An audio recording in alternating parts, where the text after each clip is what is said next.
título, con claro ánimo provocador, el subir y que me inventé, ha provocado porque me han hecho comentarios todas las semanas sobre el título. Tiene una intención, si fuera en términos más técnicos, de hacer una especie de ejercicio de probación, a ver si funciona estas interpretaciones que yo he estado haciendo sobre Zubiri. En ese sentido me sitúo un poco fuera de él, pero para ver en qué sentido se cumple. Obviamente, esta intención la tengo que abarcar de modo muy parcial y con los 20 minutos casi voy a hacer una enumeración de afirmaciones. Pero bueno, escribo por primera vez algo sobre Zubiri en primera persona. Siempre he usado la tercera, impersonal y sin género. Esta vez intento escribir desde una situación concreta, en términos históricos y personales. No simularé dejar al lado prejuicios y posiciones morales o políticas o psicológicas. Más bien las pondré delante de ustedes. Un ejercicio de pensamiento que expone lo débil, pues opta de antemano quedarse en lo concreto. Esta concreción la trabajaré desde dos aristas y será confrontada cada vez por otra posición distinta a la de Zubiri. En primer lugar, el tema de los cuerpos, que estoy trabajando hace varios años, en la construcción de una metafísica del cuerpo zubiriana, frente a la disfunción de la corporeidad en la ontología de Heidegger. Y en segundo lugar, que tiene más que ver con un estilo, la posición zubiriana respecto a lo que sería el primer cuerpo físico donde se da el espacio del pensamiento Zubiri con respecto a la universidad, a diferencia de la opción de Ignacio Ellacuría. Posiciones que podríamos inscribir en un determinado estilo filosófico, en un determinado modo de habérsela filosóficamente con su realidad intelectual. Voy entonces, la segunda, prácticamente, en vez de leerla, voy a hacer algunas cosas muy pequeñitas. Entonces, la primera, sobre los cuerpos. Como para fijar coordenadas de análisis, lo que sigue está inscrito en lo que podría llamarse el cruce de cuerpos y diferencias.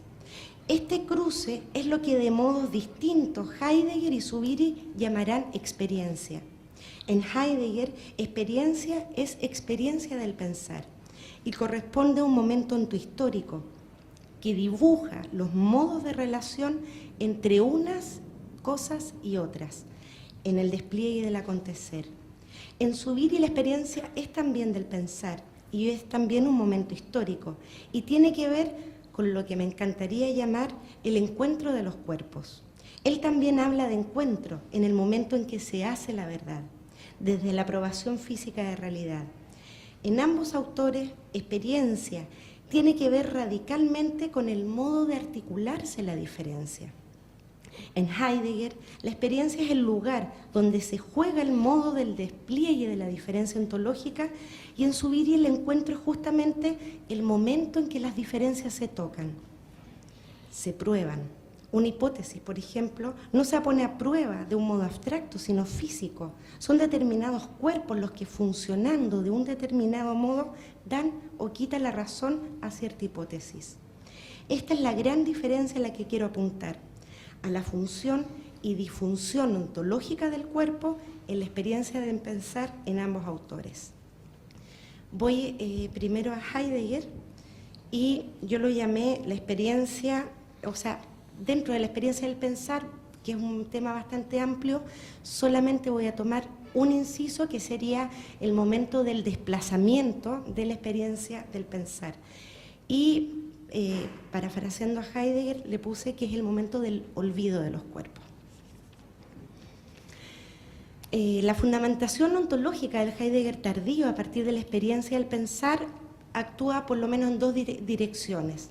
La primera es la función fundamentante de la experiencia del pensar. Ella es fundamento como fondo, como momento vinculativo. La segunda, que es la que voy a trabajar acá, se refiere a la fuerza propia de la experiencia que es capaz de trasponer, de remover un espacio de tiempo. De hecho, no es que la experiencia tenga la capacidad de trasponer, sino que ella, a partir del temple, es transposición. me voy saltando algunas citas.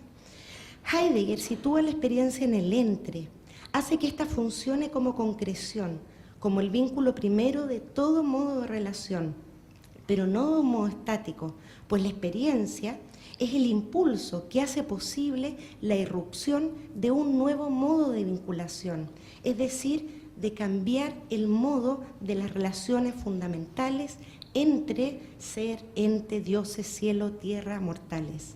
Si pensamos el entre como acontecimiento, como despliegue ontohistórico entre los relatos, nos toparemos con el análisis de los distintos modos o figuras epocales del ente, o sea, lo que es los Beiträge, el primer inicio, el tránsito, el segundo inicio. Cada modo epocal necesariamente se inicia con una especie de cierre de posibilidades espaciotemporales, lo que él llama apremio, justo porque es una apertura del entre mismo, en donde se tensan las relaciones hasta tal punto que se hace necesario otro modo de vinculación. Me perdí. Otro modo de vinculación. Esta necesidad obviamente será situada en un estatuto ontológico que difiere del pensar objetivante.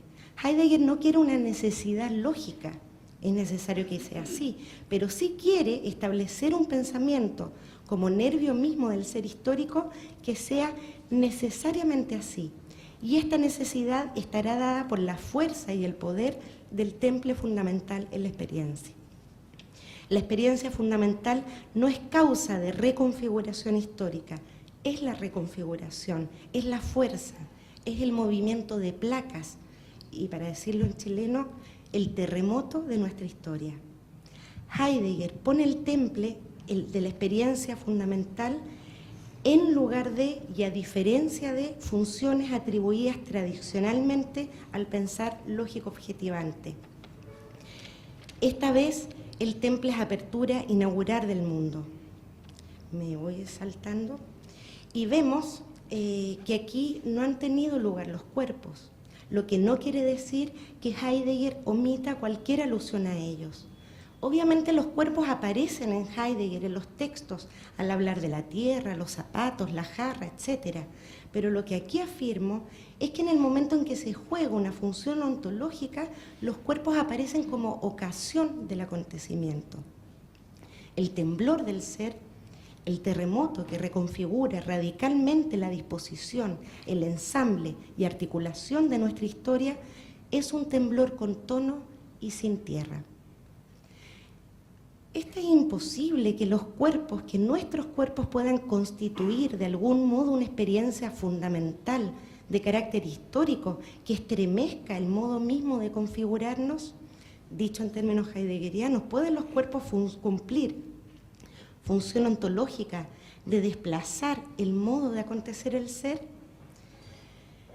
Voy a recordar aquí concretamente aquellos cuerpos olvidados con Heidegger y lo voy a recordar en lo que él mismo llama el idioma del rememorar, con un poema. Boquean otra vez los cuerpos y esos otros tan ellos, tan humanos, tan despojo de sí mismos, desnudos en la cámara, aullantes en la cámara de gas, desnudos, vergonzados, desnudos y vivos, patalean, se apisionan unos a otros, boquean elegidos los congrios, blancos, negros, colorados, unos sobre otros en pilas, abajo los viejos sin aire las mujeres más arriba, y sobre toda la humana carroña anfibia, esos, los más fuertes, musculosos y en salud, boquean sin aire.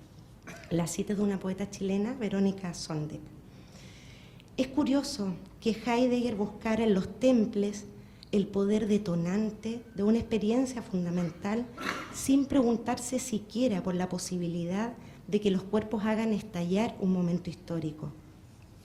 Es curioso que este olvido acontezca justamente en el momento de la radical aniquilación de cuerpos. Heidegger optará, tal como insinúa Derrida, por una cierta dominancia del espíritu, para el cual ha de prepararse el ánimo preciso. La experiencia ontológica fundamental no puede ser corpórea, porque justamente es experiencia como dominio de los cuerpos. Heidegger sabe de otras vías abiertas de una experiencia del cuerpo irreductible a esquemas del saber técnico racional científico, como la de Merleau-Ponty. Se niega a trabajarlas porque, cito, a los franceses les cuesta superar su cartesianismo innato, hasta ahí la cita. Se lo dice explícitamente a Hannah Arendt en los años 70, cuando ella le sugiere leer a Merleau-Ponty. Hago recordar que la fenomenología de la percepción, si me equivoco en el año, Víctor, me corrige, fue publicada en el 45, lo visible y lo invisible en el 64. Lo que quiero decir con esto es que el olvido heideggeriano de los cuerpos es algo más que un mero despiste, pues se articula en su pensamiento de un modo constitutivo. Es articulación ontohistórica. Voy a subir ahora. Y bueno, en términos generales, uno de los grandes logros de la filosofía de Zubiri, y que abre muy diversas líneas de trabajo, es la instauración del cuerpo, con toda su riqueza polisémica, como punto de partida insustituible del pensar filosófico. Esto no es un logro solitario, sino que se estructura con diferentes filosofías de la segunda mitad del siglo XX que dan peso al cuerpo, tanto desde la filosofía de la ciencia como desde la fenomenología y la ontología. Indicaré algunos trazos muy pequeños de la función metafísica del cuerpo en la filosofía de Zubiri, como una posición distinta principalmente frente a la casi total falta de cuerpo en la filosofía de Heidegger, pero también guardando diferencias profundas respecto a alguna línea cercana a la fenomenología del cuerpo, esa parte no la voy a ver, como respecto a la ontología modal del cuerpo propuesta por Jacques-Luc Nancy, tampoco la voy a ver.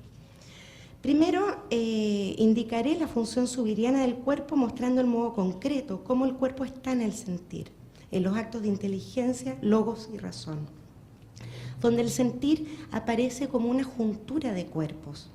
Nos detendremos finalmente en la experiencia racional, que es lo mismo que trataba de hacer en Heidegger, para señalar